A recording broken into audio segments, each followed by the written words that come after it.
Welcome to Democracy Now!, democracynow.org, the War and Peace Report. I'm Amy Goodman. Israel's military has issued new evacuation orders for tens of thousands of Palestinians sheltering in Khan Yunis. The latest mass displacement order came as the United Nations warned 84% of the Gaza Strip is under evacuation orders issued by the Israeli army. Earlier today, Israeli assaults across Gaza killed at least 20 Palestinians. This comes as Haaretz is reporting the Israeli army has forced Palestinian civilians to inspect potentially booby-trapped tunnels in Gaza. The use of human shields is forbidden under the Geneva Conventions. In the occupied West Bank, Israeli forces killed 4 Palestinians in an airstrike on the town of Tamun earlier today. Soldiers were filmed seizing the corpses, part of an Israeli military practice of withholding the bodies of Palestinians it kills. A 5th Palestinian was killed during an early morning Israeli raid on the town of Tubas. The UN's humanitarian agency has warned Israel's attack on a UN-run school in Gaza City that killed at least 100 people Saturday was far from an isolated incident. The UN reports it's at least the 21st Israeli strike on a school since early July that have killed scores of civilians, including children. On Tuesday, Algeria called an emergency meeting of the UN Security Council to discuss Israeli attacks on civilians. Riyad Mansour is Palestine's UN ambassador. As the genocide continues, you have a responsibility to react, to save human lives, and preserve the foundations for peace and security for all, not just for some. Israel is a rogue state with a rotten government due to the unbridled impunity it has enjoyed so far. The United States has approved $20 billion in additional weapons sales to Israel, despite federal laws that prohibit arms transfers to military units accused of gross human rights violations. The State Department's approval of the sales came just a day after Secretary of State Antony Blinken commemorated the 75th anniversary of the signing of the Geneva Conventions with a call to respect international humanitarian law. Michigan Congressmember Rashida Tlaib, who's Palestinian-American, wrote in reply, quote, "You supported sending more U.S.-made bombs being used to commit war crimes. The government of Israel bombed hospitals, schools, and tents full of displaced Palestinians. How can you say you are for respecting international human rights laws?" Tlaib asked. Peace negotiations aimed at ending Sudan's 16-month war are expected to begin in Geneva today, despite the Sudanese army's refusal to attend the talks mediated by the United States. Sudanese army officials said they would not show up, accusing the Rapid Support Forces of violating an agreement between the warring parties brokered in Saudi Arabia last year, and also criticized the presence of the United Arab Emirates, which it accuses of backing the RSF, as one of the observers in the Geneva negotiations. This comes as the International Organization for Migration warns Sudan is at a breaking point as famine has worsened an already catastrophic displacement crisis. Massive floods across Sudan since June have also compounded the mass displacement. The IOM has called on an urgent global response to the situation in Sudan and increased access to humanitarian aid to prevent tens of thousands of more deaths in the coming months. A second region of Russia has declared a state of emergency after Ukrainian forces pushed deeper into Russian territory in a surprise offensive. The governor of Russia's Belgorod region says Ukrainian drone and artillery attacks have destroyed homes and killed civilians, adding to attacks in Russia's Kursk region that began last week. Almost 200,000 Russians have fled their homes. Meanwhile, the government of Poland says it's been unable to execute an arrest warrant issued by Germany for a suspect in the 2022 sabotage of the Nord Stream pipelines, which were built to carry natural gas from Russia to Europe. The pipelines were severely damaged in a series of underwater explosions in the Baltic Sea that the United States initially blamed on Russia. A 44-year-old Ukrainian diving professional identified as Volodymyr Z is alleged to have attached explosive charges to the pipelines with 2 other Ukrainian nationals. Polish authorities say the suspect fled to Ukraine in July. Bangladeshi authorities have opened a murder investigation into the possible role of ousted Prime Minister Sheikh Hasina in the police killing of a grocery store owner during mass student-led protests in July. Hasina resigned earlier this month and fled to India. The murder complaint is the first legal case filed against Hasina's deadly crackdown on the weeks-long protests in which Bangladeshi armed forces killed at least 300 protesters, including children, according to the UN. To see our coverage of Bangladesh, go to democracynow.org.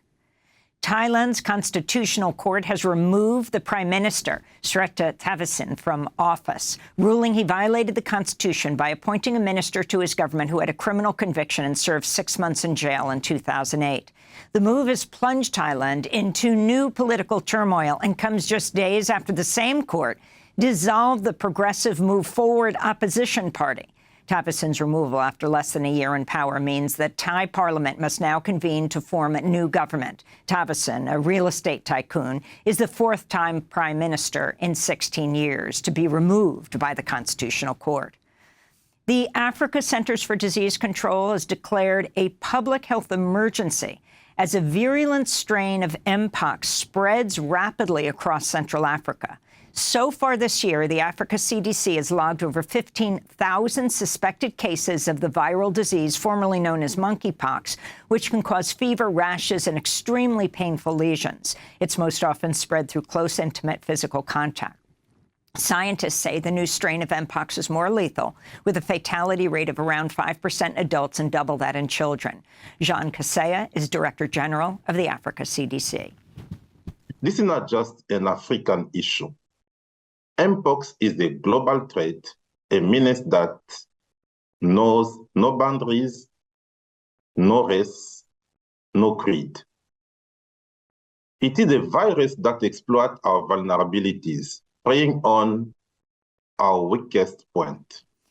In May, the Africa CDC said it was struggling to secure any of the millions of doses of Mpox vaccine it requested from pharmaceutical companies. The World Health Organization's meeting today to consider whether to declare a global public health emergency from Mpox. Here in the United States, at least 27 states are reporting very high levels of coronavirus in wastewater samples, with a four-fold increase since June 1st, driving a summer surge of COVID-19. The United Auto Workers Union has filed federal labor charges against former President Trump and billionaire Tesla CEO Elon Musk after the pair advocated for the illegal firing of striking workers. On Monday, Musk was heard laughing in agreement as Trump made these remarks during an audio live stream on Musk's social media site X, formerly known as Twitter. Well, you're the greatest cutter. I mean, I look at what you do. You walk in and you just say, "Do you want to quit?" They go on strike. I won't mention the name of the company, but they go on strike, and you say, "That's okay, you're all gone." The UAW reiterated in a statement that under federal law, workers cannot be fired for going on strike, and threatening to do so is illegal under the National Labor Relations Act. Meanwhile, the campaign reform group End Citizens United has filed a separate complaint with the Federal Election Commission, arguing Musk's softball interview with Trump amounted to an unlawful corporate contribution to Trump's presidential campaign. We'll have more on Elon Musk's embrace of Donald Trump after headlines. Minnesota Governor Tim Walz has made his first solo campaign appearance since he was tapped as the Democratic Party's vice presidential nominee.